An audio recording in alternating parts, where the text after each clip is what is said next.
To begin, I'd like to address our topic, which is, should birth control for minors require a prescription? The requirement of a prescription deters many minors in need of the birth control that keeps them protected. The Center of Disease Control and Prevention found in a 2015 study that 41% of U.S. high school students have had sexual intercourse. Of those students, nearly half of them did not use any form of contraceptive. This is dangerous and can lead to pregnancies and even abortions, which can take an emotional and physical toll on the body. Accidental pregnancies in adolescents have been declining, but the number is not as low as it could be if contraceptives did not require a prescription.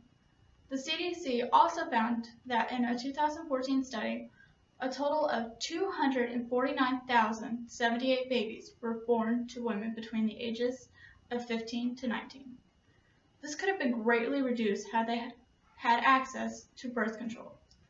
Oftentimes, when minors are participating in sexual activities, they are not as likely to make as intelligent decisions during the heat of the moment. For example, before the sexual act, either one of the participants could easily convince the other to not use a condom for various reasons. The Daily Wildcat concluded that teens are more likely to take the birth control pill regularly than they are to use condoms, because condoms are influenced by sexual or emotional pressures. What this means is that either participant in the activity can easily influence the other participant that a condom is not necessary. At the time of the activity, this may seem like a perfectly acceptable idea due to the fact that participants still wish to carry out the activity. Afterwards, however, the participants could greatly regret their decision because they did not think of the consequences. The birth control pill is a better decision for minors because they can take the time to think about whether they need it or not, and it can be used even if the minor is not planning on participating in sexual activities. Condoms, on the other hand, are needed at the time of the activity. The minor does not have time to think about whether they want to use it or not, and can be easily influenced to go without. One example of why condoms are not reliable is the recent trend that is growing called stealthing. Stealthing occurs when the man removes the condom without the woman's knowledge during the sexual activity. At the beginning, the couple agrees that a condom is necessary, but the man changes this without the woman's consent. Another example is a growing trend where the couple or the man will poke a hole in the condom without telling the woman. This is also dangerous and can lead to pregnancies. Another example of why birth control is better is because if, say, a minor were in a situation where they were to be raped, birth control would have them protected, and that would be one less thing that they would have to worry about. These are dangerous and prove that birth control is a much more secure method of preventing pregnancy. With that being said, the Daily Wildcat also found that it is a misconception that during sex, people are less likely to use a condom if the woman is on birth control. Minors still understand that the risk for STDs is a major issue, so they are going to still use a condom. Birth control is simply a more secure way to prevent pregnancies. The Daily Wildcat found that a paper from Johns Hopkins stated that there is no correlation between access to contraceptives and increased promiscuity or riskier sexual activity. This means that if birth control is accessible to minors without a prescription, they wouldn't be more likely to participate in sexual activities. Most medications that require prescriptions are addictive and can cause death. Birth control does not cause either of those. Birth control has even been known to help prevent period pain and ovarian cancer. Prohibiting minors access to birth control without a prescription could lead to several different potentially harmful medical situations. According to the ACLU, or American Civil Liberties Union, it gives statistics and facts that give evidence of the dangers teens face without access to birth control pills. Close to 900,000 teenagers get pregnant each year, and 4 out of 10 girls get pregnant at least once before they turn 20.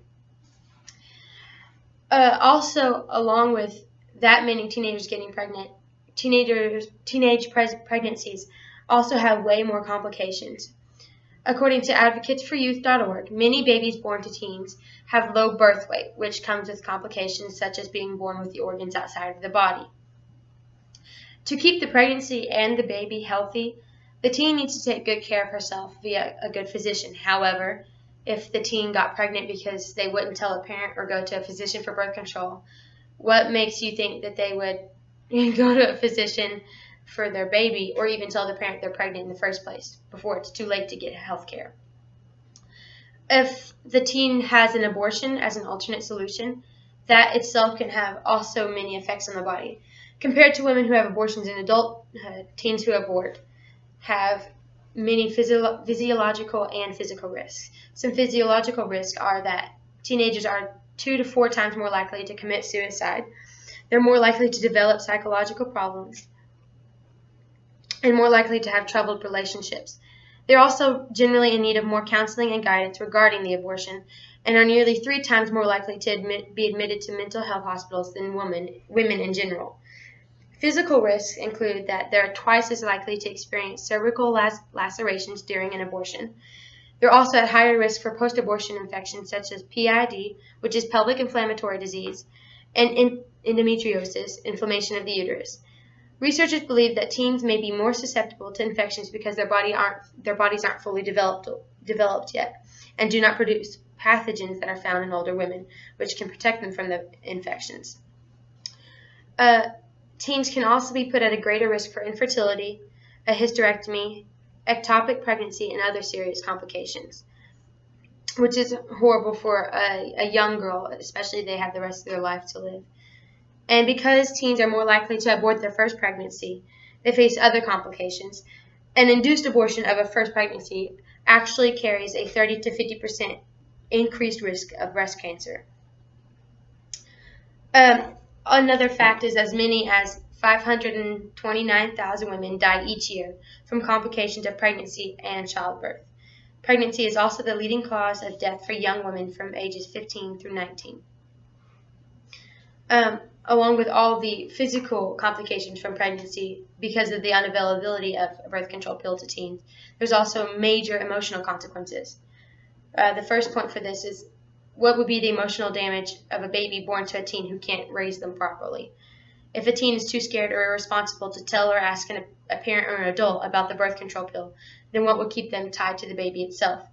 According to the Urban Child Institute, teen parenting is likely to hinder a child's social and emotional well-being. When a baby is born to a teenage mother, he or she is likely to have more difficulty acquiring cognitive and language skills, as well as social and emotional skills like self-control and self-confidence.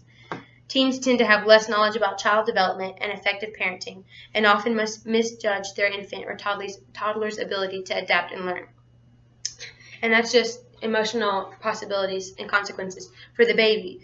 The teen having a baby takes away any childhood the teenager has left. What would be the emotional damage with peer pressure and social judgment for the teenager? Teenage mothers face high levels of stress that can lead to mental health concerns. They also often do not complete high levels of education, which in turn limits their income. In 2014, nearly 250,000 babies were born to teen moms. That is 250,000 teens who had added stress from sleepless nights, arranging childcare, making doctor appointments, or attempting to finish high school. They often suffer from mood swings, anxiety, sadness, difficulty concentrating, trouble eating, or difficulty sleeping.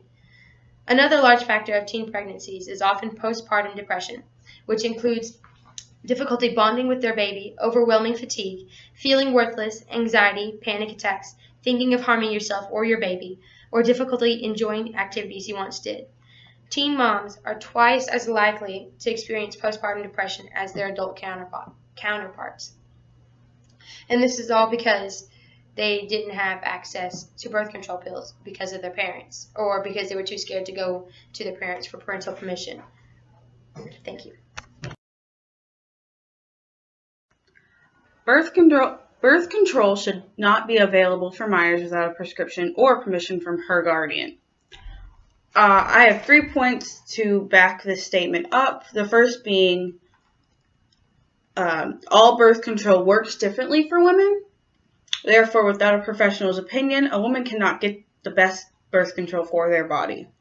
The four most common types of birth control are contraceptive pills, the contraceptive implant, Depo-Provera shot and the intrauterine device each work differently. The birth control pills is where you take a pill at the same time every day, and it works by the pill stopping the sperm from meeting the egg.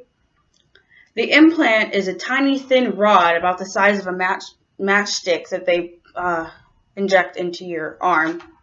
It protects up to 4 years, and the progestin thickens the mucus on your cervix, which stops sperm from swimming through to your egg. When sperm can't meet with an egg, the woman cannot get pregnant. Progestin can also stop eggs from leaving your ovaries, so there is no egg to fertilize. When eggs aren't released, a woman cannot get pregnant. The IUD is a tiny device that's inserted into a woman's uterus to prevent pregnancy. It is long-term, and it is the most effective method for birth control. There are 2 types of IUDs, the copper and the hormone. The copper uses copper to prevent sperm from going to the egg. The hormone works in 2 different ways. It thickens the mucus that lives on the cervix, which blocks and traps sperm, or stops eggs from leaving the ovaries. The birth control shot is the final most common birth control. It is a shot in the butt, it is a shot of hormones in the arm or butt. It lasts up to 3 months, and it is easy to get with a prescription. Both the shot and the pill are the easiest to get with a prescription. It contains progestin, which stops ovulation. It makes the cervical mucus thicker so sperm can't pass through. My second point is that all of these types of birth control have dangerous side effects, and with both dangerous side effects, both long-term and short-term.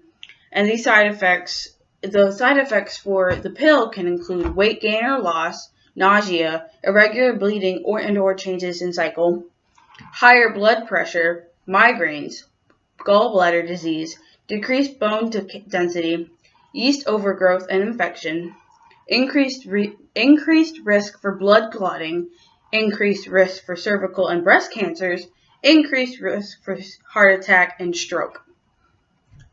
The birth control implant side effects can include abdominal or back pain, changes in the cycle or no period at all, dizziness, sore breasts, increased risk of ovarian cysts, mild insulin resistance, weight gain, vaginal inflammation or dryness, mood swings and depression, nausea, and there is a potential interaction with other medications. The IUD side effects, the copper IUD side effects include backache, bleeding between periods, pain during sexual intercourse, severe menstrual pain and heavy bleeding, cramps, anemia, and vaginitis, which is the inflammation of the vagina.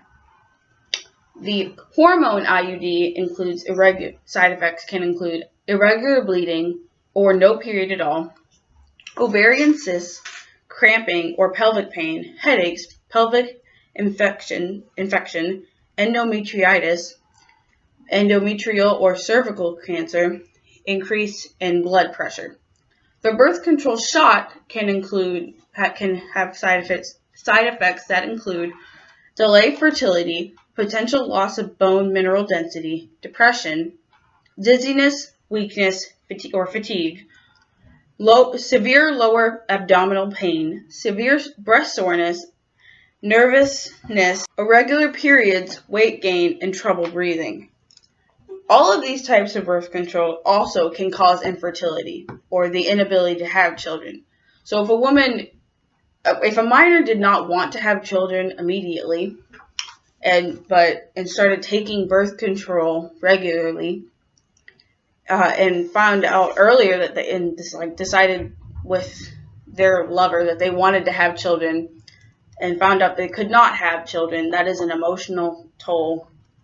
There are other options, but finding out you can't have children is hard. My final point is that there are certain conditions, like having like liver disease or diabetes, that the World Health Organization suggests that birth control can be dangerous, so women should refrain to it. These some examples of these diseases include liver disease, heart disease, diabetes, breast cancer, hypertension, or coronary artery disease. These are not if a minor has these diseases, it is not necessarily that they want to stop having sexual intercourse. So, but they also might not know that birth control is it's more dangerous to take birth control if you have one of these. Another thing is that although smoking is illegal for minors, some do participate in it, and a professional would suggest to not smoke while taking birth control because it is very dangerous. If birth control was given without a prescription, they might not know this. It is suggested that smoking while on birth control is not recommended because it can cause a woman's heart to pump less blood. Blood vessels can become more constricted, resisting healthy blood flow. Thank you.